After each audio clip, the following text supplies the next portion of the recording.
नमस्कार साथियों, मैं मनीष कुमार शर्मा स्वागत करता हूं आपका एक बार फिर यादबीन स्मार्ट क्लासेस पर, जिस पर आप ग्रुप डी की तैयारी कर रहे हैं। जैसा कि आपको पता है कि आपकी एक क्लास शाम को 6 बजे होती है, जिसमें मैं आपको साइंस पढ़ाता हूं। और इस साइंस की क्लास में हम क्या करने वाले हैं, हम पीवाईक्यूज को करने वाले हैं, जो आपके प्रीवियस ईयर के लिए बहुत इंपॉर्टेंट क्लासेस रहती हैं, जो आपके आने वाले एग्जाम के लिए क्लासेस बहुत इंपॉर्टेंट रहने वाली हैं। तो चलिए, एक बार फिर से दिक्कत दे रहा है ये।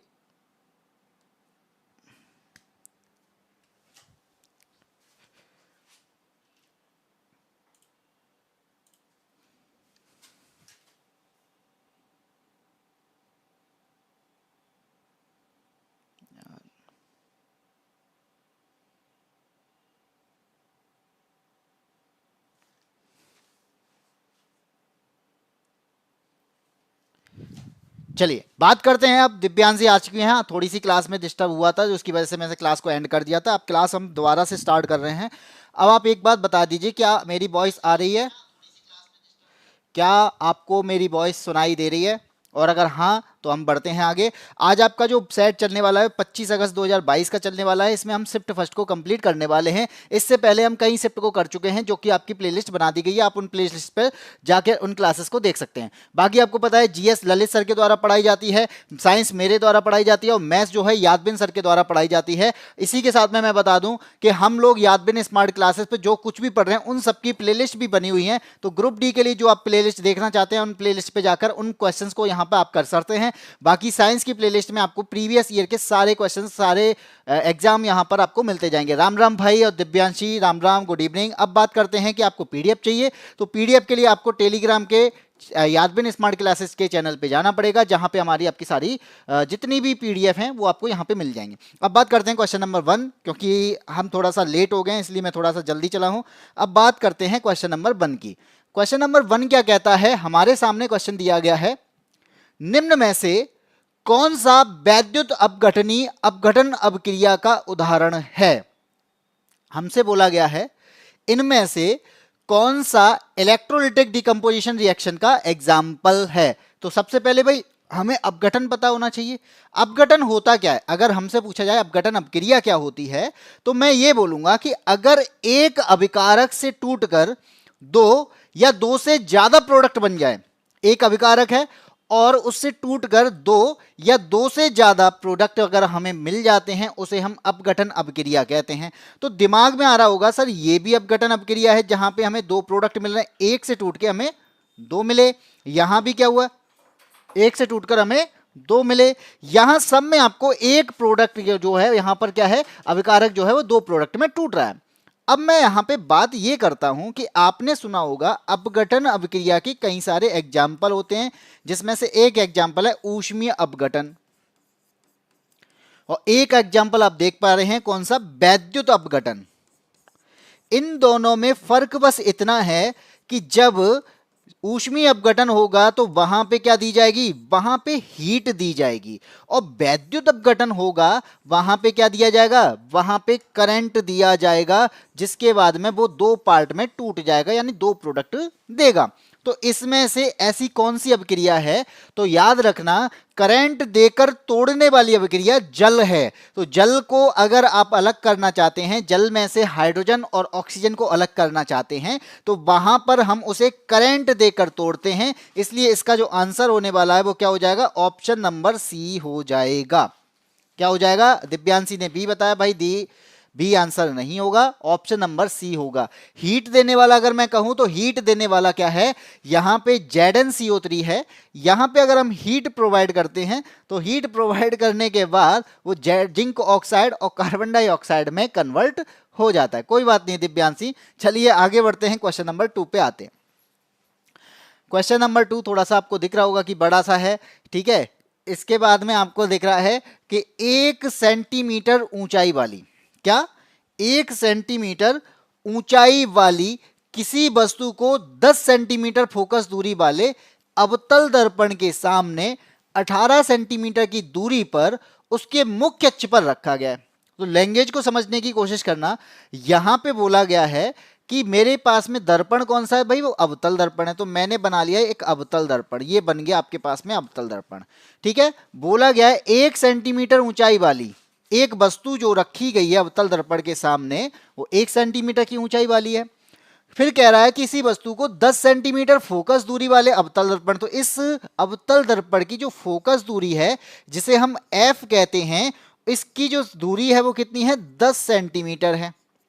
आगे बढ़ते हैं, अवतल दर्पण के सामने जो वस्तु रखी है ना वो 18 सेंटीमीटर पे रखी है। कितनी पे, 18 सेंटीमीटर पे वस्तु रखी है। मैंने कहा ये 10 सेंटीमीटर से आगे 18 सेंटी पर मैंने यहां पे क्या रख दिया, एक वस्तु रख दिया। चलिए इतनी बात समझ में आ गई कि हमने 18 सेंटीमीटर पे 1 सेंटीमीटर ऊंचाई की एक वस्तु रखी है। ठीक, अब हमसे बोला गया कि प्रतिबिंब की ऊंचाई क्या होगी और यहां पे वो कैसा होगा ये बताना। अब दिमाग लगाने की जरूरत है यहां पे, थोड़ा सा ध्यान कि यहां पर अगर मैं ये कहता कि सेंटर ऑफ कर्वेचर कहां होता है भाई, सेंटर ऑफ कर्वेचर हमेशा फोकस से दुगनी दूरी पर होती है, और फोकस से दुगनी दूरी का मतलब है 20 सेंटीमीटर। ठीक है, जब अवतल दर्पण पे जब भी कोई भी इमेज बनती है तो अनंत पे बनेगी तो वो छोटी बनेगी, अनंत से आगे लेके आएंगे तो वो थोड़ी बड़ी हो जाएगी, जब सेंटर ऑफ कर्वेचर पे रहेंगे तो समान हो जाएगी, सेंटर ऑफ कर्वेचर से आगे लेके जाएंगे तो वो छोटी इमेज बनेगी। और आपका यहां बन रहा है सेंटर ऑफ कर्वेचर और फोकस के बीच में, तो इसका मतलब है वो इमेज कैसी होगी, वो छोटी होगी। क्या होगी वो, सॉरी बड़ी होगी। कैसी होगी, बड़ी होगी। जैसे जैसे हम पास लेके आएंगे वो इमेज बड़ी होती चली जाएगी। पहले अनंत पे छोटी थी, फिर हमने अनंत के बाद और आपका सेंटर ऑफ कर्वेचर से पीछे रखी तो वो बड़ी हुई, और सेंटर ऑफ कर्वेचर पर समान हुई, सेंटर कर्वेचर और फोकस के बीच में वो क्या हो जाएगी, वो बड़ी इमेज हो जाएगी। ये हमें पता चल गया। अब आपके दिमाग में आ रहा होगा अब क्या होगा, तो अवतल दर्पण में जो इमेज बनती हैं वो हमेशा वास्तविक बनती हैं, और वास्तविक इमेज जो होती है वो हमेशा उल्टी होती है। कैसी होती है, उल्टी इमेज होती है। तो अब सोच लो कि ये बड़ी इमेज बनेगी तो इसका मतलब है कि 1 सेंटीमीटर की ऊंचाई थी तो 1 सेंटीमीटर से ज्यादा होगी। तो यहां पे ज्यादा वाले ऑप्शन में ए दे रखा है और हमें डी दे रखा है, बी और सी आपके अपने आप गलत हो गए। अब आपको यह बोलना है कि हमारी जो इमेज बनी ना वास्तविक बनती है, और वास्तविक इमेज हमेशा उल्टी होती है, इसलिए आपका ऑप्शन नंबर कौन सा सही हो जाएगा, ए सही हो जाएगा। क्या हो जाएगा, ऑप्शन नंबर ए। दिव्यांशी ने आंसर दे दिया, पहले सी दिया था, कोई बात नहीं है, लेकिन आंसर अब आ चुका है ऑप्शन नंबर ए। याद इतना रखना है कि जब भी सेंटर ऑफ कर्वेचर और फोकस के बीच में वस्तु होगी वो हमेशा क्या होगी, वो बड़ी इमेज बनेगी। और अवतल दर्पण का यूज जो किया जाता है वो ज्यादातर बड़ी इमेज के लिए किया जाता है। जब ज्यादा दूरी होती है तब इमेज जो बनती है वो छोटी इमेज बनती है, और जैसे जैसे पास अवतल दर्पण के हम पास लेके चले जाते हैं इमेज जो है वो बड़ी होती चली जाती है। अगर मैं इसे फोकस पे रखता तो ये बहुत बड़ी जाकर बनती, फोकस और पोल के बीच में रखता तब भी बड़ी बनती, लेकिन कंडीशन चेंज हो जाती, वो अब रियल बनती। ठीक है, ये कंडीशन बनती है। आगे बढ़ते हैं क्वेश्चन नंबर 3 पर। क्वेश्चन नंबर 3 क्या कहता है, थर्ड कहता है यहां पे निम्नलिखित में से कौन सा सूत्र विद्युत धारा के प्रवाह के कारण किसी चालक में उत्पन्न ऊष्मा को निरूपित नहीं करता है।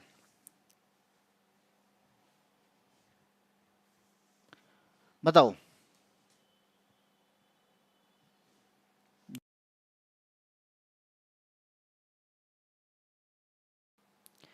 यहां पे बोला गया है हमें इनमें से क्या बताना है, गलत बताना है, जो इनमें से किसी चालक में उत्पन्न ऊष्मा को निरूपित नहीं करता है। तो इनमें से याद रखना H जो है यहां पे मैं बात करता हूं कि फॉर्मूला क्या होगा, H से शुरू हो रहा है। इस H का मतलब क्या होगा, तो याद रखना इसमें से H का जो मतलब है ना वो उस ऊष्मा की मात्रा है जो हमारे द्वारा प्रोवाइड की जा रही है। ठीक है, वो उस ऊष्मा की मात्रा है जो हमारे द्वारा प्रोवाइड की जा रही है। यहां पे I का जो मतलब है वो क्या है, विद्युत धारा। I क्या होता है भाई, करंट होता है, तो विद्युत धारा का कुछ प्रवाह होता होगा। यहां पे R जो है वो क्या है, रेजिस्टेंस है। R क्या है यहां पर, रेजिस्टेंस है, तो प्रतिरोध हो जाएगा। इसके अलावा यहां पर जो T है वो क्या है, यहां पे T यहां पर समय है। ठीक है, अब आपसे पूछा गया है कि यहां पर हम अगर इस बात करें कि ऊष्मा की मात्रा हो, करंट भी फ्लो हो रहा हो, प्रतिरोध भी हो और समय भी हो, तो आप इनमें से किसका फॉर्मूला की यूज करेंगे, तो वो हो जाएगा आपका H equal I square RT। बताओ जल्दी से क्या होगा।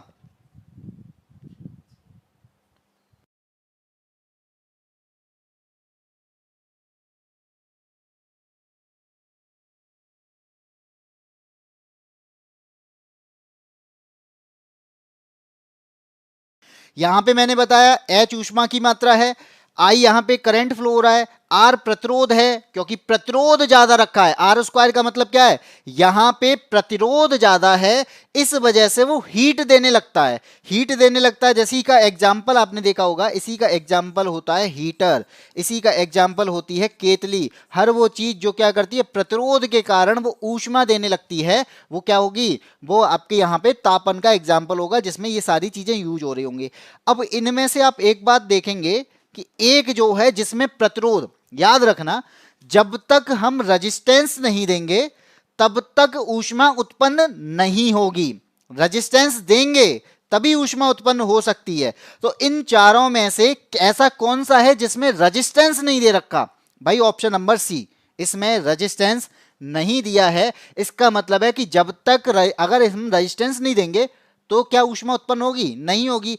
भाई आपने बल्ब जलता देखा है, बल्ब में भी क्या होता है, जब हम बल्ब को जलाते हैं तो उसमें रेजिस्टेंस ज्यादा होता है, और रेजिस्टेंस ज्यादा होगा तो करंट फ्लो दिक्कत होगी, करंट फ्लो कम होगा, और करंट फ्लो कम होगा तो क्या होगा, वहां पे करंट तो आ रहा है और वो उसकी वजह से, रेजिस्टेंस की वजह से उसमें हीट उत्पन्न होने लगती है और वो गर्म होने लगता है, और इसी की वजह से वो क्या करता है, प्रकाश देता है। हीटर की बात करोगे तो हीटर का में जो स्प्रिंग लगती है उसके अंदर क्या होता है, उसके अंदर रेजिस्टेंस ज्यादा होता है, और रेजिस्टेंस ज्यादा होता है इस वजह से वो ऊष्मा देने लगता है, और ऊष्मा देगा तो क्या होगा, तो भाई वो जलेगा, ठीक है।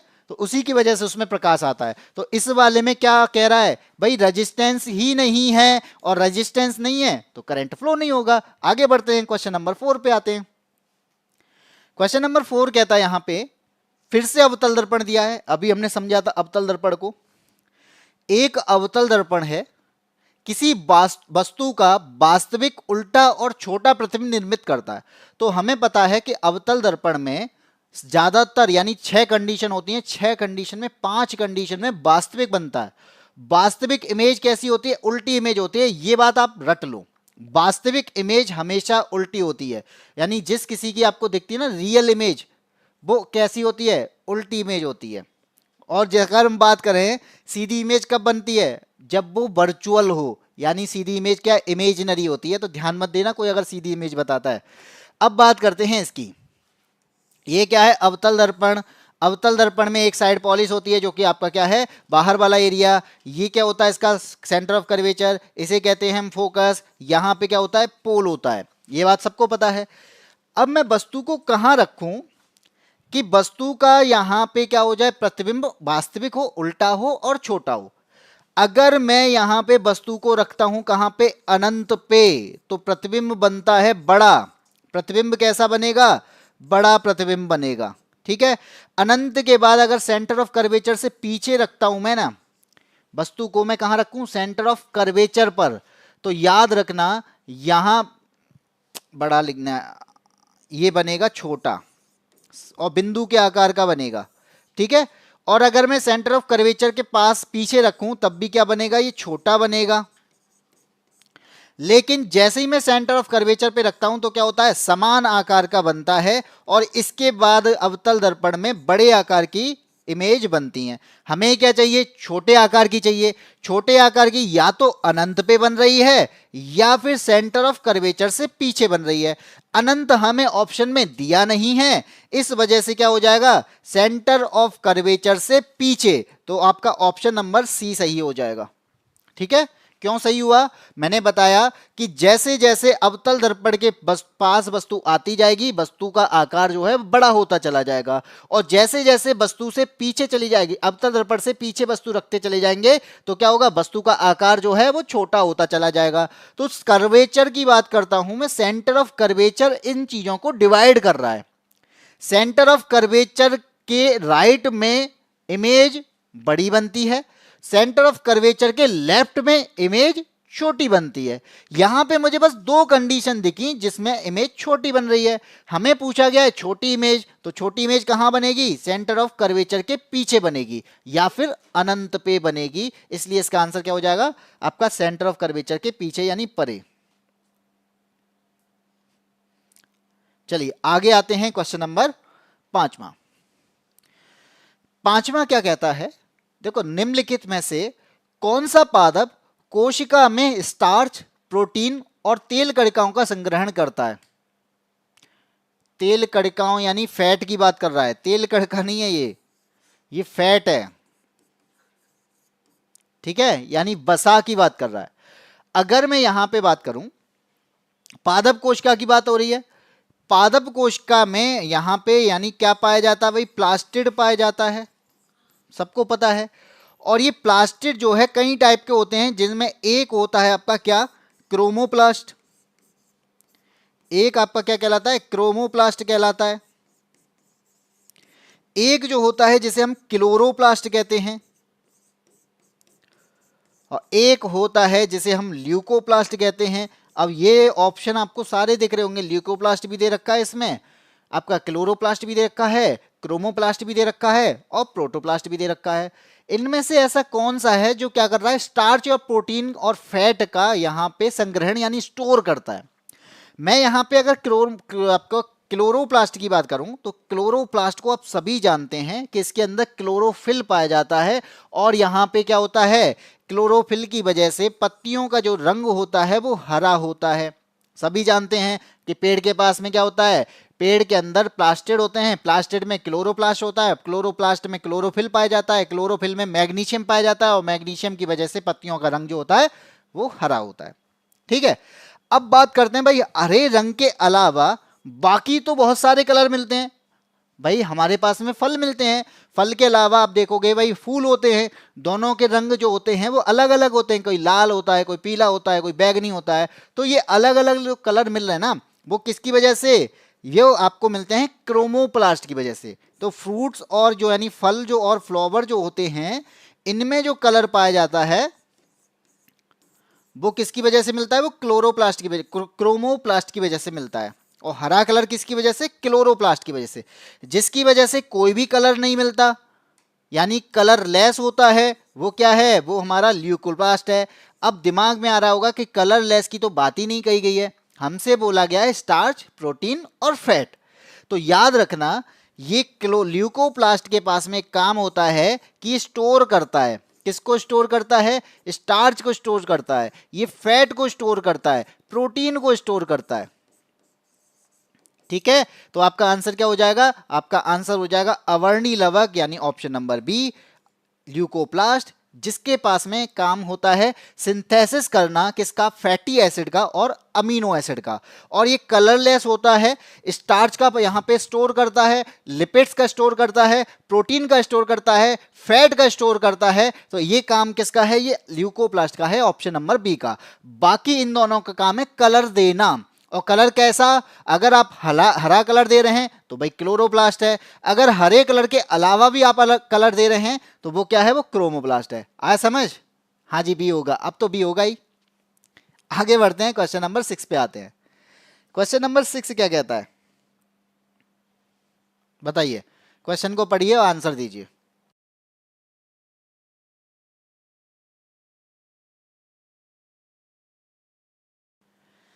क्या कह रहा है क्वेश्चन नंबर 6, किसी वस्तु को एक 20 सेंटीमीटर फोकस दूरी वाले अवतल लेंस, यहां पे अभी तक हमने क्या पढ़ा था, अवतल दर्पण। अब बात आ रही है अवतल लेंस की। तो अवतल लेंस कैसा होता है, अवतल लेंस किनारों पे तो मोटा होता है और बीच में कैसा होता है, पतला होता है, ये सभी जानते हैं। ये क्या है, ये हमारी एक्सिस होती है इस लेंस की। इसके अलावा इसका जो फोकस होता है वो f1, और यहाँ पे इसकी दुगनी दूरी पर 2f1 लेते हैं, ये बात सबको पता है। ये करता क्या है भाई, ये जितनी भी रेज आती हैं उन रेज को यहाँ पे क्या करता है, डाइवर्ट करता है, और ये डाइवर्जिंग लेंस कहलाता है।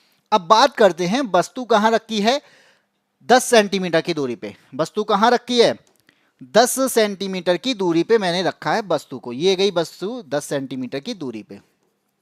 ठीक है, इसका जो फोकस है वो कितना है भाई, वो 20 सेंटीमीटर है। तो f1 की दूरी क्या है, वो 20 सेंटीमीटर है। अब क्या कह रहा है, जैसे उत्पन्न आवर्धन, यहां पे बोला गया है उत्पन्न आवर्धन क्या होगा और प्रतिबिंब कैसा होगा, ये पूछा गया है। याद रखना, अवतल लेंस की बात करते ना, अवतल लेंस में जब इमेज की बात की जाती है तो इमेज केवल दो प्रकार से यानी दो ही केस मिलते हैं। जब क्या कोई वस्तु कहां पर हो, अनंत पर हो, या वस्तु इनके आसपास कहीं पर भी हो, यहां पर वस्तु रखी है ना, ये यहां पर भी रख जाए या यहां भी रख जाए, कहीं पर भी रख जाए, तो यहां पर इमेज जो होगी वो हमेशा कहां बनेगी, F1। और ऑप्टिकल सेंटर, अब ऑप्टिकल सेंटर कहां होगा, इस लेंस के बीच का पार्ट क्या कहलाता है, ऑप्टिकल सेंटर। तो F1 और O के बीच में हमेशा इमेज बनने वाली है, चाहे वस्तु भी आपने F1 और O के बीच में ही क्यों ना रखी हो, ये O पर F1 और O के बीच ही बनने वाली है। बात पूछी गई है मुझसे मैग्निफिकेशन की, ठीक है। यहां पे जब मैं बात करता हूं अवतल लेंस की, तो अवतल लेंस में हमेशा जो इमेज बनती है वो कैसी बनती है, हमेशा आभासी इमेज बनती है। और आभासी इमेज जो होती है वो कैसी होती है, सीधी इमेज होती है। इतनी बात मुझे वहां से मालूम पड़ गई, ठीक। अब अवतल लेंस में प्रतिबिंब बनता कैसा है भाई, तो याद रखना इसमें जो प्रतिबिंब बनता है वो हमेशा छोटा बनता है, ठीक है।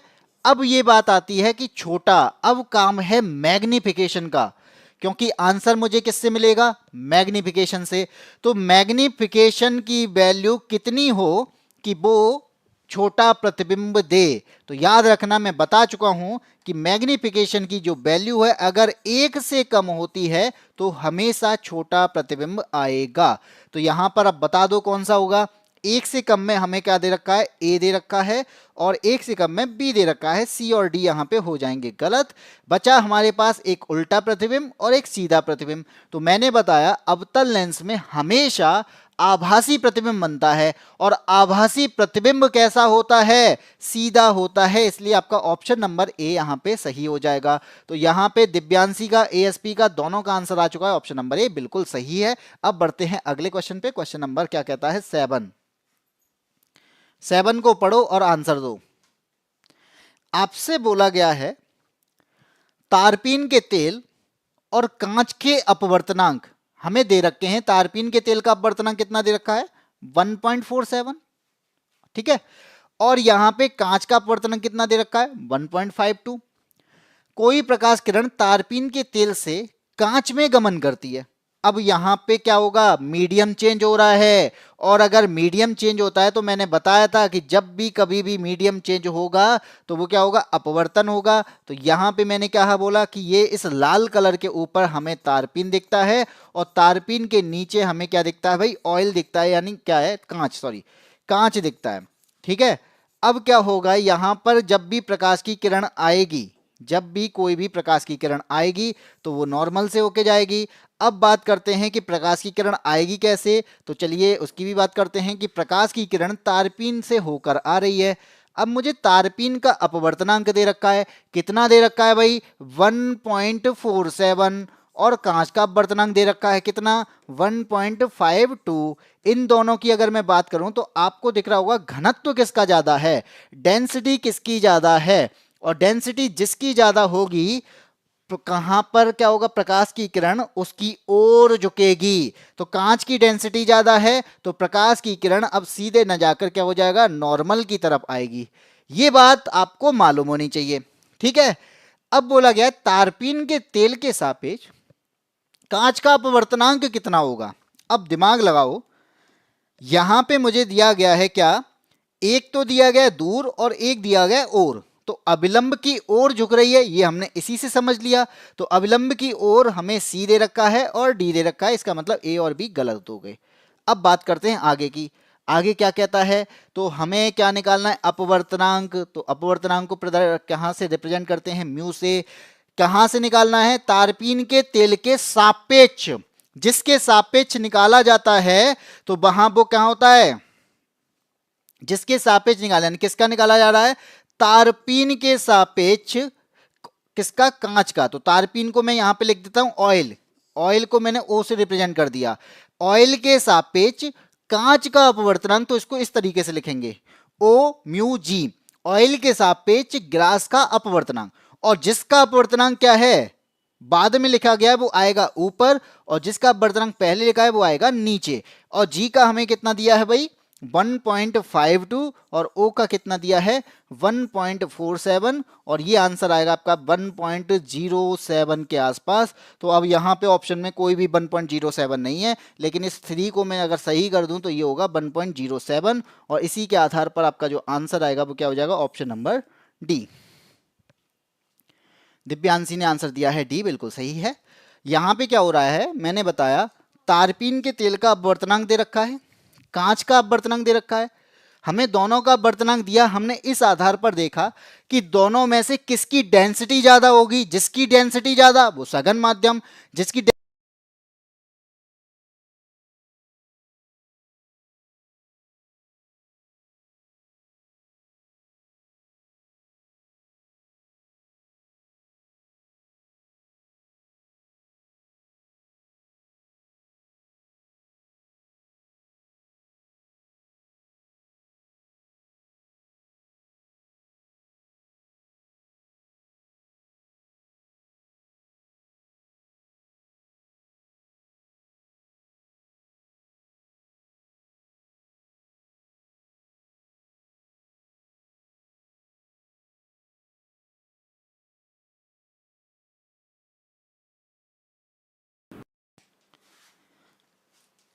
मैं यार जा हेलो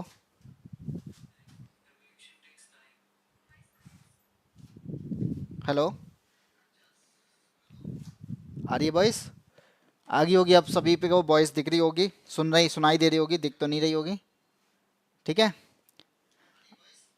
चलिए आगे बढ़ते हैं, अगले क्वेश्चन पर आते हैं। क्वेश्चन नंबर हमारा आता है 9, 7 के बाद 9 नहीं 8। 8 वाला क्या कहता है, चलिए पढ़िए। क्लियर है भाई, बिल्कुल क्लियर है। अब आ गई। क्वेश्चन नंबर 8 कहता है कि इनमें से ऐसा कौन है जो हम फैट जो भी खाते हैं ना, जो भी खाते हैं, 3 का पाचन होता है, कार्बोहाइड्रेट, फैट और प्रोटीन का। अब फैट क्या है, फैट हम जो खा रहे हैं उसको छोटी पार्ट में तोड़ना। भाई फैट जो भी चीज खाई है उसको छोटे पार्ट में, डाइजेशन क्या कहलाता है, छोटे पार्ट में तोड़ना। तो हमने जो फैट खाया है उसकी जो वसा की गोलिकाएं होती हैं उसके आकार को संकुचित करना और छोटा करना, छोटे पार्ट में तोड़ना, जिससे एंजाइम अधिक प्रभावी ढंग से काम करे। तो इनमें से वो ऐसा कौन सा है। तो भाई अगर मैं ये कहूं कि फैट जो है इसको छोटे पार्ट में तोड़ना है, तो हमने बोला कि हमने खाना खाया, खाना कहाँ गया, हमारे पेट में गया, जिसे हम स्टमक कहते हैं, और स्टमक में एचसीएल निकलता है, एचसीएल का सेक्रेशन होता है, उसमें ग्लैंड पाई जाती है, गैस्ट्रिक ग्लैंड पाई जाती है, तो उस खाने को गलाने का काम करती है। और खाना जब एसिडिक हो जाता, भाई एसिड, भाई एचसीएल मिल रहा है ना, तो एसिडिक हो जाएगा, खाना एसिडिक हो जाएगा, फिर वहां पर कहाँ जाएगा, इंटेस्टाइन में जाएगा। तो इंटेस्टाइन में जाता है क्या, बाइल जूस। अब ये बाइल जूस आता कहां से है, तो याद रखना ये बाइल जूस आता है लीवर से, लीवर से बाइल जूस आता है। और बाइल जूस जो होता है वो स्टोर होता है, कहां पे स्टोर होता है, तो भाई कहते हैं ना गॉल ब्लैडर, जहां पे कभी कभी किसी को स्टोन हो जाती है तो गॉल ब्लैडर निकाल दिया जाता है, वहां पर क्या होता है, वहां पर बाइल जूस स्टोर होता है। और स्टोर होने के बाद यहां से क्या है, वो धीरे धीरे धीरे धीरे क्या होता है, धीरे धीरे धीरे करके इंटेस्टाइन में जाता है, किसमें, स्मॉल इंटेस्टाइन में। ठीक है, तो अब ये होता क्या है, बाइल जूस उसे क्या करेगा, बाइल जूस इस फैट को फैटी एसिड में तोड़ेगा। क्या करता है भाई, इस फैट को फैटी एसिड में तोड़ता है। तो मैंने क्या बताया, बड़ी बड़ी गोलिकाएं यानी छोटे छोटे पार्ट में तोड़ना, इसका किसका काम है, बाइल जूस का काम है। इसमें कोई भी एंजाइम नहीं होता, ये क्या करता है, इसे फैटी एसिड में तोड़ देता है। इस वजह से इसका आंसर क्या हो जाएगा, ऑप्शन नंबर ए हो जाएगा। इसी के साथ में गुड इवनिंग त्रिषा, एएसपी का गलत हो गया है पता, चलो ठीक है, आंसर मिल चुका है, आंसर मिलते हैं, आगे बढ़ते हैं, अगले क्वेश्चन पे आते हैं। अब इसके बाद में देखते हैं किसका आंसर सही आएगा। खत्म, किस क्या खत्म, खत्म, टाटा बाय बाय। चलो क्वेश्चन नंबर 9, 9 पर आते हैं, क्या कहता है 9 यहां पे कहता है निम्नलिखित को सुमेलित कीजिए। आपके पास में 4 ऑप्शन दिए हैं, इन 4 ऑप्शन के माध्यम से हमें यहां पे ये देखना है कि एक तरफ हमें क्या दे रखे हैं, फॉर्मूला दे रखे हैं, केमिकल फॉर्मूला जिसे बोलते हैं, और एक तरफ इनके नाम दे रखे हैं। हमें क्या करना है, इसके आधार पर आपको सही आंसर लगाना है। तो सबसे पहले आपको क्या दिया है भाई, CH3COOH दिया है, और ये है क्या भाई, CH3COOH जो दिया है इसे हम क्या कहते हैं, तो मैं कहूंगा इसे पहले का C कहते हैं। अब पहले का C का मतलब क्या है, एसिटिक एसिड कहते हैं। CH3COOH को हम एसिटिक एसिड कहते हैं। आगे जो दिया है वो हमें दिया है सेकंड पे CHCl3, तो सेकंड भी लिख लेते हैं। और सेकंड पे CHCl3 जो दिया है इसे हम कहते क्या हैं, तो याद रखना ये वही चीज है जिसकी वजह से लोग बेहोश हो जाते हैं, जो फिल्मों में रूमाल पर लगा के लोगों के नाक पे रखते हैं और थोड़ी देर बाद देखते हैं कि वो बेहोश हो जाते हैं, ये वही चीज है।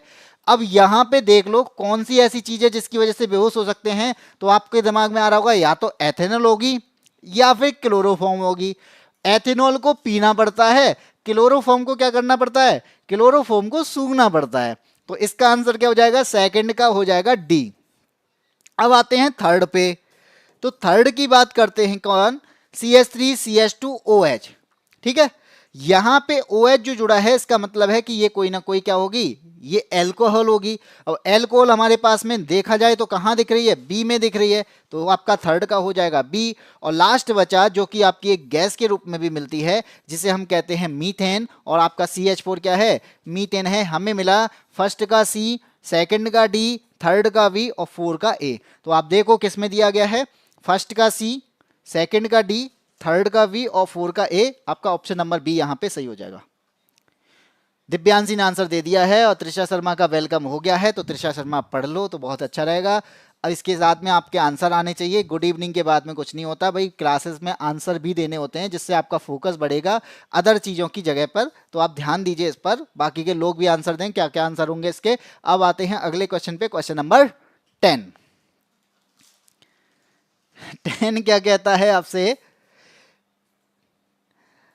निम्नलिखित में से कौन से दुर्बल अम्ल है।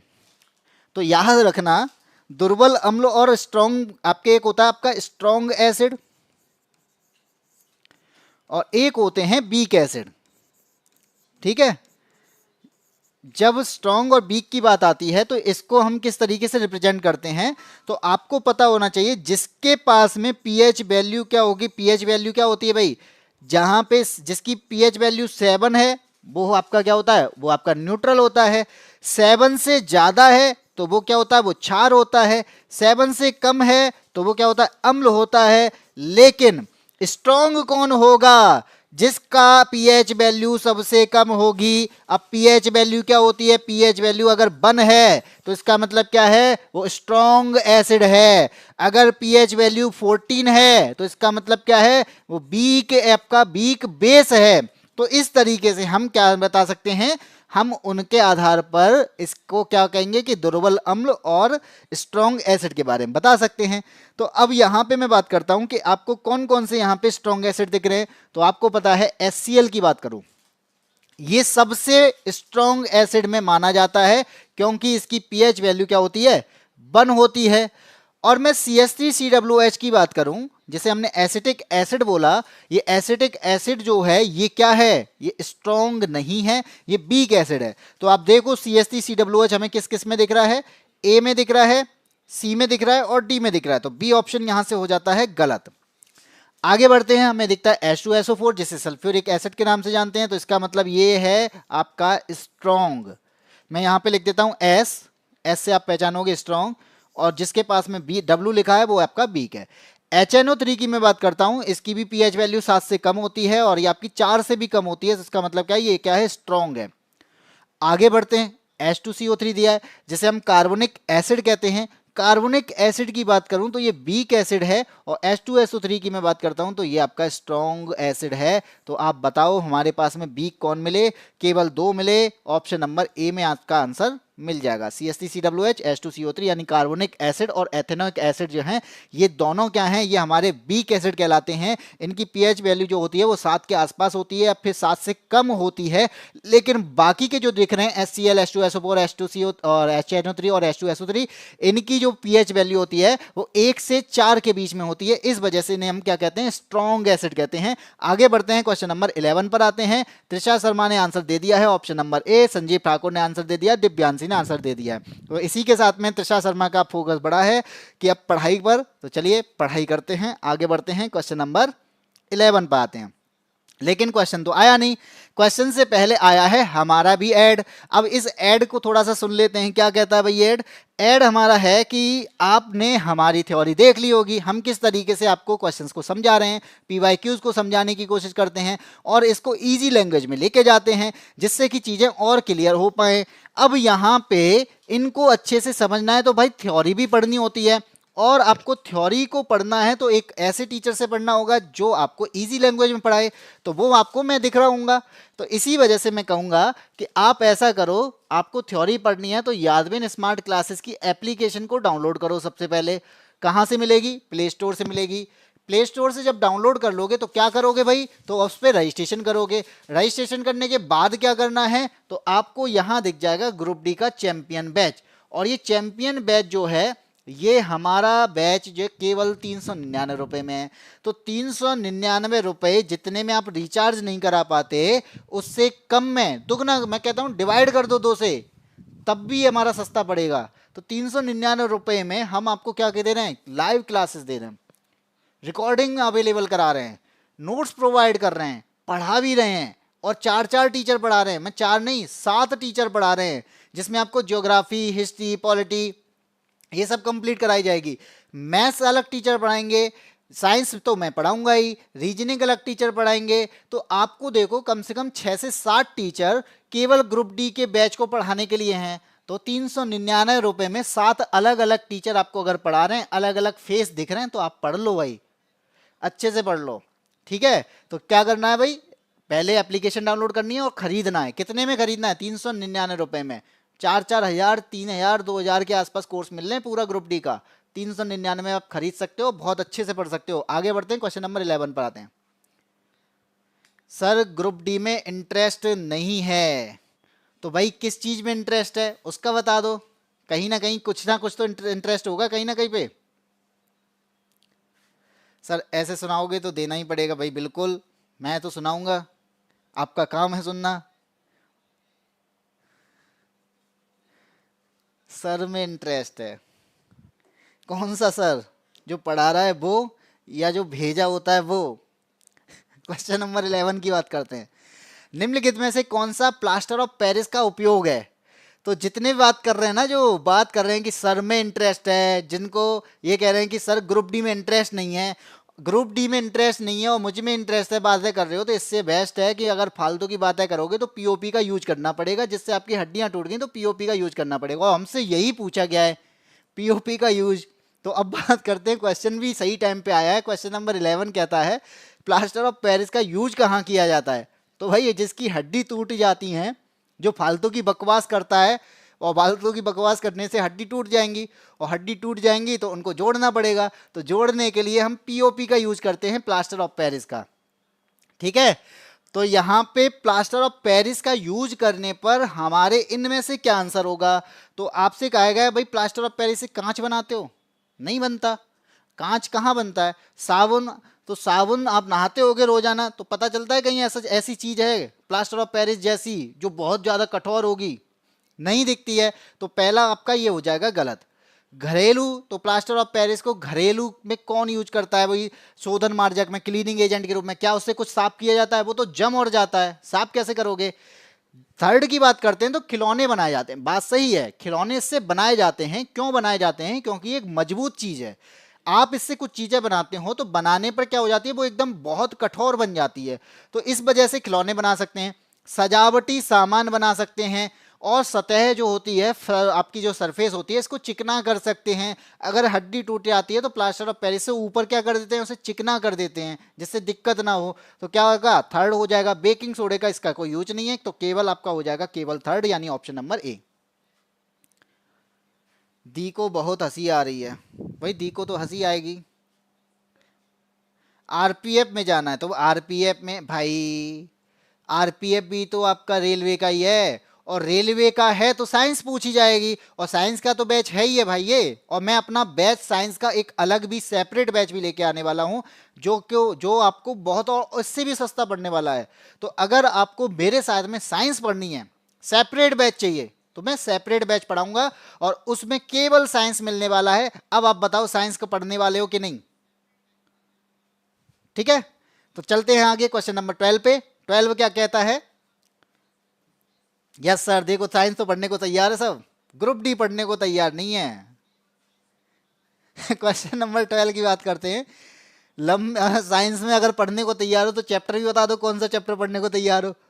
लंबी अवधि के दौरान यहां लिखा है मूल पौधे। दे बेटा ये मूल नहीं है, ये मृत है। ठीक है, मूल नहीं है, ये मृत हैं जो डेड हो जाते हैं। तो आपने देखा होगा लंबी अवधि के दौरान, बहुत टाइम हो गया, पौधे जो होते हैं डाल वाल टूट गई, उसके पत्ते टूट गए, पौधा पूरी तरीके से किसी मिट्टी के अंदर दब गया। ठीक है, तो लंबी अवधि हो जाएगी। अब उस लंबी अवधि के दौरान वो किसी ना किसी चीज में परिवर्तित हो जाएगा।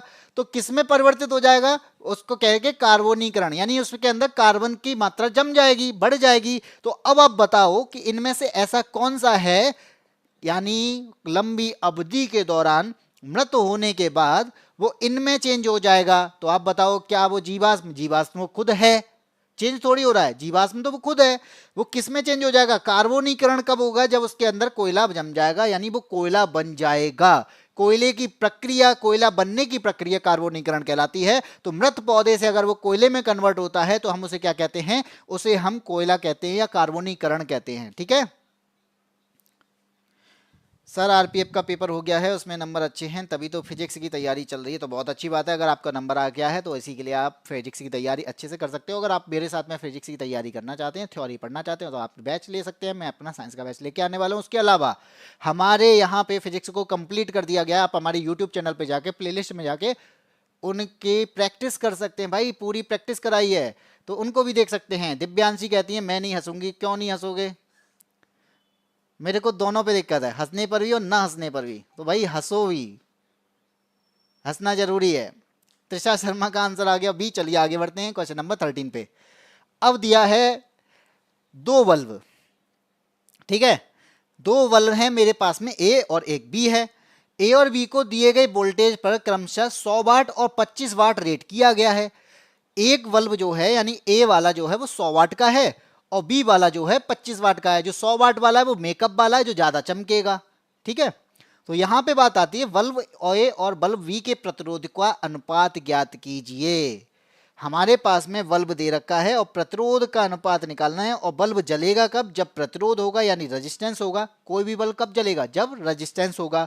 यहां पे मुझे पावर दे रखी है, शक्ति दे रखी है उसकी। एक की पावर है 100 वाट, तो पी बल्ब को मैं मान सकता हूं 100 वाट, और दूसरे की पावर दे रखी है 25 वाट, यानी P2 को मान सकता हूं 25 वाट। ये कह सकते हैं। ठीक है, अब मैं यही कहूं कि यहां पे P की वैल्यू, यानी P का फॉर्मूला होता है, पावर का फॉर्मूला होता है। क्या होता है? फॉर्मूला होता है B² अपॉन R। अब आपके दिमाग में आएगा भाई B तो हमें कहीं दिया ही नहीं है और हमें रेशियो भी निकालना है, तो B को लेके चलना ही नहीं है। तो हम क्या करते हैं? ऐसा करते हैं, केवल R को लेके चलते हैं। तो वो कहता है कि इनवर्सली प्रोपोर्शनल है R के, यानी रेजिस्टेंस के, और रेजिस्टेंस का ही अनुपात निकालना है। तो मैं यहाँ पे इसकी जगह पर क्या कर सकता हूं? यहाँ पे इस फॉर्मूले को मैं कैसे लिख सकता हूं? रेजिस्टेंस जो है वो इनवर्सली प्रोपोर्शनल होगा पावर के। ठीक है, R की वैल्यू निकालनी है R1 और R2 की, या फिर कहेंगे RA और RB की। तो R1 R2 को मैं किस तरीके से लिख सकता हूं? R1 के लिए मैं 1/P लिखूंगा, तो वो कहां जाएगा? नीचे जाएगा, तो ये हो जाएगा आपका P2। और R2 के लिए भी लिखूंगा अपॉन में 1/P, और P चला जाएगा ऊपर, तो ये हो जाएगा आपका क्या? ये हो जाएगा आपका P1 और ये उल्टा हो जाएगा आपका P2। पावर हमें दे रखी है, P2 की पावर आपकी क्या है? 25 है, और आपका P1 की पावर कितनी? 100 है। ये हो जाएगा 1/4। तो R1 और R2 का जो रेशियो आ गया वो क्या आया? 1:4। और यहीं पर मेरा आंसर आ गया ऑप्शन नंबर डी। तो डी किसका आ गया है? नेक्स्ट क्लास चलें भाई, फोकस ऑन टारगेट लो भाई। आरपीएफ की तैयारी के लिए इसलिए ही तो बोल रहा था। 4:1 आ रहा है, गलत आ रहा है, रह जाओगे, पढ़ लो। त्रिषा शर्मा का आंसर आ गया डी। अभी नहीं जाना भाई, अभी नहीं जाना। दिव्यांशी ने बोल दिया है, वो ASP ने बोल दिया अभी कहीं नहीं जाना है। पूरा कर लो, पूरी पढ़ लो। क्वेश्चन नंबर 14 की बात करते हैं। पढ़ने के नाम से नहीं, बस बातें करनी है। बेचारा एएसपी पढ़ने आता है रोजाना, कहता है क्लास पढ़ो, और ये बंदा भी हमारे साथ में 1 साल से जुड़ा हुआ है और रोजाना पढ़ता है। क्वेश्चन नंबर 14, कौन सा कोशिकांग विषाक्त पदार्थों और औषधियों के जहरीले प्रभाव को खत्म कर देता है? तो याद रखना ये कोशिकांग की बात हो रही है, इसका मतलब क्या है, ये ऑर्गेनल्स है सेल का, कोशिका का अंग है। तो इसका मतलब मैंने बोला ये सेल है, इस सेल के अंदर बहुत सारे कोशिकांग होते हैं। ये आपके एंडोप्लाज्मिक रेटिकुलम भी होता है, राइबोसोम्स भी पाए जाते हैं, गोल्जी बॉडी भी होता है, माइटोकॉन्ड्रिया भी होता है, और यहाँ पे न्यूक्लियस भी होता है जिसे हम केंद्रक कहते हैं। और इस केंद्रक के पास में एक आपको क्या दिखता है, एंडोप्लाज्मिक रेटिकुलम टाइप का दिखता है। ये क्या है, ये ईआर कहलाता है। और ईआर भी दो टाइप का होता है भाई, एक होता है एसईआर और एक होता है आरईआर। एस का मतलब है स्मूथ यानी चिकना, और आर का मतलब है रफ, यानी रफ को क्या कहेंगे हिंदी में, खुरदुरा। ठीक है, अब आप बताओ आरईआर की बात करेंगे तो खुरदुरा है, खुरदुरा है तो इस पे राइबोसोम जो होते हैं ना वो चिपके मिलते हैं।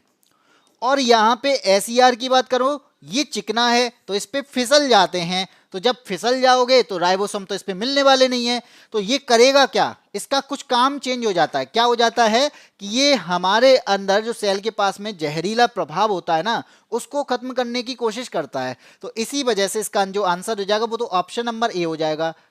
ए का एप्स आपका एस ई आर पार्ट हो जाएगा। क्या हो जाएगा, S E R, smooth endoplasmic reticulum. ठीक है, हाँ जी बिल्कुल, अभी तक एग्जाम नहीं दिया है तो आपका एग्जाम मुझे लगता है क्लियर होगा। अगर आप इसी तरीके से रोजाना मेरी क्लासेस को देखोगे और अच्छे से पढ़ते रहोगे तो आपका एग्जाम क्लियर जरूर होगा। आगे बढ़ते हैं, क्वेश्चन नंबर 15 की बात करते हैं। और ये भी मैं कहता हूँ कि जिस जिसका एग्जाम क्लियर होगा वो हमारे स्टूडियो में भी आएगा। और यहाँ पे जो ए बी डिविलियर्स की बात करते हैं, ए बी डिविलियर्स उन्होंने एग्जाम क्लियर कर लिया है और वो एग्जाम के बाद यानी क्लियर होने के बाद जब जैसी ज्वाइनिंग होती है तो वो यहाँ आने वाले हैं। तो भाई सबको मौका मिलेगा यहाँ आने का, मिठाई जरूर लेके आना बस। क्वेश्चन नंबर 15 की बात करते हैं। प्रत्येक 9 ओम के 3 प्रतिरोध हैं, 3 प्रतिरोध दे रखे हैं, समानांतर क्रम में संयोजित हैं। अब समानांतर क्रम का मतलब क्या है, हमारे पास में 2 टर्मिनल हैं, ठीक है, और ये होगी हमारी मान लो कोई बैटरी। अब यहां से 3 क्या है, 3 हमारे पास में प्रतिरोध हैं और इन तीनों को क्या किया गया है, जोड़ा गया है कैसे, समानांतर क्रम में। तो मैंने जोड़ दिया इनको समानांतर क्रम में। तो ये भी कितने का होगा, ये भी 9 ओम का है, ये भी 9 ओम का है और ये भी 9 ओम का है। अब हमसे बोला गया है कि इनका तुल्य प्रतिरोध यानी नेट रेशियो, नेट आपका प्रतिरोध यानी रेजिस्टेंस क्या होगा। तो रेजिस्टेंस जब समानांतर क्रम में जुड़ते हैं तो फॉर्मूला बनता है 1/R1 प्लस 1/R2 और जितने प्रतिरोध है उतने R, 3 है तो 1/R3। आप क्या करोगे, वैल्यू को पुट करोगे 1/9 प्लस 1/9 प्लस 1/9। यहाँ पे एलसीएम लेना सभी जानते हैं तो एलसीएम ले लेंगे 9, ये हो जाएगा 1 प्लस 1 प्लस 1, क्या हो जाएगा 3/9 और 3/9 को काटेंगे तो बन जाएगा ये 1/3। ये वैल्यू जो आई है ना ये 1/R की वैल्यू है और मुझे निकालना क्या है, आर निकालना है। तो आर की वैल्यू क्या हो जाएगी, 3 हो जाएगी और 3 क्या हो जाएगा, ओम हो जाएगा, यानी ऑप्शन नंबर बी यहाँ पे सही हो जाएगा। दिव्यांशी का आंसर आ चुका है, विनोद अटल ने बताया ऑप्शन नंबर बी। भाई विनोद भाई आंसर आपका बिल्कुल सही है, 3 ओम। इसी के साथ में त्रिषा शर्मा ने बी बताया है और यहाँ पे संजीव ठाकुर भाई ये गलत है, अफसोस ये गलत जवाब है, ऑप्शन नंबर ए, बी की बात हो रही है, बी आएगा का 3 ओम। ठीक है आगे बढ़ते हैं, क्वेश्चन नंबर 16 पे आते हैं। यहां पे बोला गया है कॉम्बिनेशन रिएक्शन कौन सी होगी, 4 ऑप्शन है, कॉम्बिनेशन बताना है। अब हमने यहां पे विघटन वाली अपघटन वाली रिएक्शन देखी थी, जब हमने पहला क्वेश्चन किया था वो अपघटन रिएक्शन था, यानी हम क्या कर रहे थे, डिकम्पोज कर रहे थे। डिकम्पोज का मतलब 1 से 2 पार्ट में डिवाइड कर रहे थे। अब यहां पे कॉम्बिनेशन की बात होगी तो 2 से 1 पार्ट बनाया जाएगा, यानी 2 प्रोडक्ट्स होंगे, सॉरी 2 अभिकारक होंगे, उससे 1 प्रोडक्ट बनेगा। दिमाग लगाओ कौन सा ऐसा है जहां पर एक प्रोडक्ट, सॉरी 2 प्रोडक्ट से 1 प्रोडक्ट बनना है। एक तो आपका ये है, यहां पे 2 प्रोडक्ट से तो भाई 2 प्रोडक्ट बने हैं, यहां 1 है और 2 बन रहे हैं तो ये नहीं होगा, ये भी नहीं होगा। सी की बात करेंगे तो डी की बात करेंगे तो यहाँ 1 है लेकिन बन 2 रहे हैं तो ये भी नहीं होगा। और डी सी ऑप्शन कहता है कि 2 प्रोडक्ट हैं और 1 हमारे पास में, सॉरी 2 विकारक हैं, 1 प्रोडक्ट बनना है। सर क्लास 6 बजे, भाई 6 बजे ही क्लास होती है। आज ललित सर की क्लास थोड़ा सा लेट हुई थी, जिसकी वजह से मेरी क्लास थोड़ा सा आगे हो गई है। भाई बोर्ड तो वही है, सेम। ठीक है, जिस पे मैं पढ़ाता हूँ उसी पे वो पढ़ाते हैं, बाकी क्लासेस आपके अदर बोर्ड पे चलती हैं। मैं अपनी बात कर रहा हूँ, हम दोनों एक ही जगह पे पढ़ा रहे हैं। चलो आगे बात करते हैं अगले क्वेश्चन पे। Question number 17। 17 कहता है निम्न में से कौन सा परिवर्तन है जो यौवन आरंभ की शुरुआत का प्रतीक है। तो भाई प्योवर्टी वाली एज आती है, सभी की आती है, और जब प्योवर्टी वाली एज आती है, यौवन आरंभ कहते हैं ना, जवानी आती है, और जवानी आ रही होती है तो बहुत सारे चेंजेस हो रहे होते हैं। बहुत सारे चेंजेस में आपसे होता है भाई हमारी लंबाई बढ़ जाती है, हमारी लंबाई बढ़ जाती है। लंबाई के बाद आपकी आवाज, बचपन में सुरीली आवाज होती है, फिर फटने लगती है, जैसे मेरी दिख रही होगी। तो आवाज में वाइब्रेशंस आ जाते हैं। लड़कियों की तो हो ही जाती है, सुरीली रहती है, लेकिन होती नहीं है, हर कोई श्रेया घोषाल नहीं होती। डी की बात करते हैं, शरीर के आकार में परिवर्तन होता है। तो शरीर जो है आकार में परिवर्तन हो जाता है। लड़कों की बात करें तो इनकी तोंद निकल आती है, तो आकार में परिवर्तन हो जाता है। तो इस पर ध्यान मत दो, मजाक की बात है। लंबाई में परिवर्तन होता है, आवाज बदल जाती है, शरीर में जो हमारे अंग होते हैं उनमें भी चेंजेस आते हैं, उनमें भी आकार चेंज होता है। तो इसका मतलब है कि ऐसा कौन सा है जिनमें वह परिवर्तन, यानी वो परिवर्तन जो यौवन आरंभ का प्रतीक नहीं है। भाई नाखूनों का बढ़ना यौवन आरंभ का प्रतीक नहीं है, यानी प्योवर्टी की एज नहीं बताता है। नाखून आपके शुरुआत से बढ़ते हैं, लड़कों के मरने तक बढ़ते हैं, और लड़कियों के मरने के बाद भी बढ़ते हैं, जब वो चुड़ैल बन जाती हैं तो उनके नाखून बढ़ते ही रहते हैं। तो उस पर टेंशन ना लो, आगे बढ़ते हैं। ये क्वेश्चन हो गया 17, और आपका यहाँ पे होती है हमारी क्लास का दी एंड। और यहाँ पे इस क्लास का एंड होने के बाद आप बता सकते हो हमने गलत पढ़ लिया। भाई गलत इसलिए पढ़ लिया होगा कि तुम जवानी की बात पढ़ के बहक जाते हो, इसलिए क्वेश्चन देख के भी बहक गए होगे, इसलिए गलत हो गया। ध्यान से पढ़ते तो शायद अच्छा सा आंसर निकलता जो सही है। गलत आंसर दे दिए, कोई बात नहीं है। बात करते हैं कि आपने यहाँ पे हमारे साथ में पीवाईक्यूज पढ़ लिए होंगे, और पीवाईक्यूज पढ़ने के बाद में आपको लग रहा होगा कि भाई थ्योरी पढ़नी चाहिए, तो आप हमारी एप्लीकेशन को डाउनलोड कर सकते हैं, यादबिन स्मार्ट क्लासेस, जो कि आपको प्ले स्टोर पर मिलने वाली है। वहाँ पे आप रजिस्ट्रेशन कर सकते हैं। अपना रजिस्ट्रेशन करने के बाद में आपको वहाँ पे होम पेज दिखेगा, उस होम पेज पे आपको हमारा बैच दिख जाएगा, जिसका नाम है group D champion batch.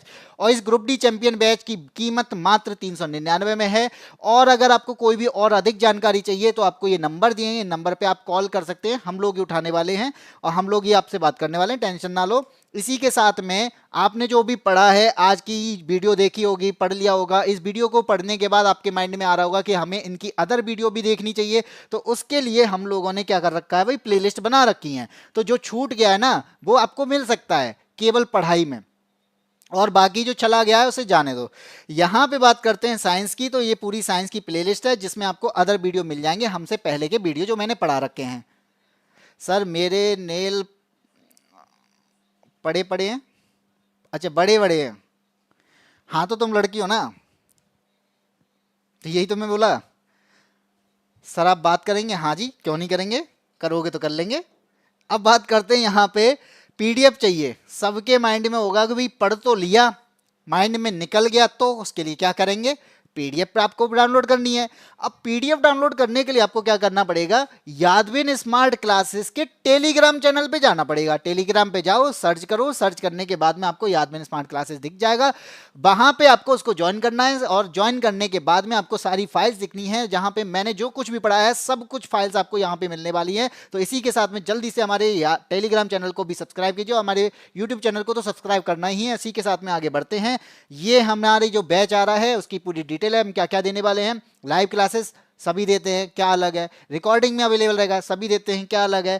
PDF जो है एवरी क्लास की सभी देते हैं, लेकिन भाई हम लिख के देंगे, खुद भी पीडीएफ भी प्रोवाइड कराएंगे, और खुद भी अपना कंटेंट लिख के देंगे जो हमारा हैंड रिटन होगा। आपको कुछ नहीं करना, आपको पेन भी नहीं चलाना है। पेन चलाना जाके वहां पे एग्जाम में, हम लोग आपके लिए पेन चला रहे हैं, हम लोग आपके लिए पीडीएफ बना रहे हैं, हम लोग आपके लिए पीपीटी बना रहे हैं, आपके लिए क्वेश्चंस ढूंढ के ला रहे हैं, एग्जाम से रिलेटेड सारी चीजें, अपडेटेड कंटेंट आपको देते रहेंगे। इसी के साथ में बाइलिंगुअल क्लासेस, हिंदी और इंग्लिश, किसी की हिंदी प्रॉब्लम होती है, किसी की इंग्लिश प्रॉब्लम होती है, दोनों का सॉल्यूशन है हमारी क्लास। तो आप दोनों में आ जाओ। कंप्लीट थ्योरी, तो कोई पढ़ाता है भाई, थ्योरी पढ़ाना स्टार्ट कर देता है, कंप्लीट कराता नहीं है। तो हम लोग भाई सिलेबस कराएंगे, क्यों टेंशन ना लो, हम लोग कराएंगे आपका पूरा सिलेबस। सिलेबस कराने के बाद में आपका माइंड में होगा कि ये एग्जाम में आएगा या आ चुका है कि नहीं आ चुका? तो भाई अपडेटेड कंटेंट रहेगा, जो एग्जाम में आपके 2024 में हुए ना, उन एग्जाम को भी यहाँ पे क्वेश्चंस का समावेश रहेगा। यहाँ पे एनसीईआरटी को फॉलो करते हुए जो चैप्टर आपके हटा दिए गए हैं ना, उनको पढ़ाने की जरूरत नहीं है, केवल एग्जाम ओरिएंटेड पढ़ना है, इसलिए अपडेटेड है। और टेस्ट सीरीज, थ्योरी के बाद टेस्ट सीरीज नहीं करी तो कोई मतलब नहीं है, तो टेस्ट सीरीज करो भाई। ठीक है, आगे बढ़ते हैं। अब आता है आपको बैच कहाँ से मिलेगा, जो मैंने बता दिया, प्ले स्टोर पे जाके यादविन स्मार्ट क्लासेस को डाउनलोड करोगे और यहाँ पे हमारा बैच दिख रहा होगा, ये हमारा होम पेज है। इस होम पेज में आपको यहाँ पे बाई नाउ का ऑप्शन दिख रहा है, आप यहाँ से बाई कर सकते हो। जिस प्लेटफॉर्म का यूज करते हो उस प्लेटफॉर्म का यूज करके आप उसको खरीद सकते हो। इसी के साथ में आपका आता है हमारा अगला पेज जिसका नाम है थैंक यू, और इसी के साथ में हमारी तरफ से जितने भी साथी जुड़े हैं वो जरूर शेयर करें, तब हमारी तरफ से भी एक और थैंक यू आएगा। भाई थैंक यू आपके लिए जो हमारी क्लासेस को देखने के बाद शेयर भी करते हैं। और वीडियो इतना देख लिया है, यहाँ तक आए हो तो भाई लाइक करके भी जाना। और इसी के साथ में आज की क्लास में इतना ही, और आपको बताना भी है, फीडबैक जरूर देना है कि आपको ये क्लास कैसी लग रही है। फीडबैक देना जरूरी है, क्योंकि यहाँ से पता चलता है कि हमें अपनी पढ़ाई में सामने वाले को पढ़ाने के लिए और कोई चेंजेस तो नहीं करने, वो फीडबैक से पता चलता है। इसलिए फीडबैक हर किसी का देना जरूरी होता है। तो कमेंट बॉक्स में फीडबैक दे दीजिए, और कोई डाउट है तो आप उसको भी पूछ सकते हैं हमारे कमेंट बॉक्स पे। आपके लिए कमेंट बॉक्स पूरी तरीके से खुला हुआ है, और कोई ऐसा डाउट आता है तो हम उसको अगली क्लास में बताने की भी कोशिश करेंगे। ठीक है, बाय बाय, टेक केयर भाई, सभी को टेक केयर। बस इसी के साथ में सर आप मत जाओ, सर के साथ जाना। अच्छा सिस आप मत जाओ, सर के साथ जाना। कहाँ लेके जाऊं मैं ऐसे ऑनलाइन क्लास में? चलो इसी के साथ में मजाक की बातें होती हैं यहाँ पे खत्म। तब तक के लिए जय हिंद, जय भारत। कल फिर है, कल फिर आना शाम को 6 बजे साइंस की क्लासेस में, मेरे द्वारा साइंस के सेशन में। ठीक है, चलिए।